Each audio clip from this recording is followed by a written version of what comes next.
ஒரு செண்டில் நான் போட்டிருக்கக்கூடிய செடியில் இலை சுருட்டு புழு வந்துள்ளது. அந்த இலை சுருட்டு புழுவை இயற்கை வேளாண்மை முறையில் எவ்வாறு அகற்றுவது? இலைச்சுட்டு புழுவை இயற்கை வேளாண்மை முறையில கட்டுப்படுத்த சில எளிய வழிகள் இருக்கு. முதல்ல பாதிக்கப்பட்ட இலைகளை கையால பறிச்சு எரி சுடுங்க.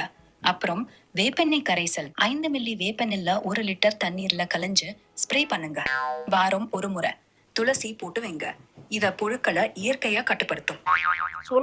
ஏன் கண்டுபிடிச்சோம்னா சும்மா இதே பொழப்பா திரியிறாரு. இதை வச்சுக்கிட்டே பேசுறது வர்றதும் போறது. வேலைக்கு செல்லாமல் வீட்டிலேயே இருக்கும் மகனை என்ன செய்யலாம்?